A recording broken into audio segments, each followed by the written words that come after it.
எப்படா என் வாழ்க்கை மாறும், எப்படித்தான் மாறும், மாறிடுமா அப்படின்ற மாதிரியான கேள்விகள்லாம் யாருக்கும் தெரியாம உள்ளுக்குள்ள ஓடிட்டு இருந்தது இல்ல. அதெல்லாம் பெரிய நடராஜரை புரட்சி அழிச்சிடுங்க, மாறிடுச்சு அவ்வளவுதான். மாறுவதற்கான மார்க்கம் தெரிந்து விட்டது. புலிகே சொல்ற மாதிரி வழி கிடைத்து விட்டது, எனக்கான ஒளி கிடைத்து விட்டு பாரு. உங்களுக்கான ஒளி குருவினுடைய பார்வையால், குருவினுடைய அமர்வாலே கிடைக்க போகுது. இந்த உச்ச குருவாக அமர்ந்து கடகராசிக்காரர்களுக்கு வேற லெவல் மாஸ் காட்ட போறாரு. 1ஆம் இடம், 5ஆம் இடம், 7ஆம் இடம், 9ஆம் இடம் எல்லாம் இயங்க போகுது.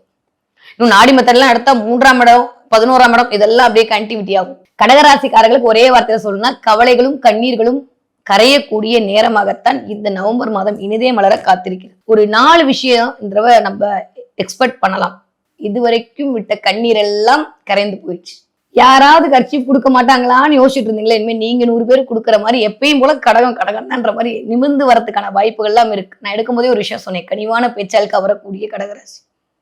2.5 வருஷம் அது எங்க போச்சுன்னே தெரியல இல்ல. ஏன்னா அந்த அளவுக்கு வாழ்க்கை அடிச்சடிச்சு பாடம் சொல்லி கொடுத்துருச்சு.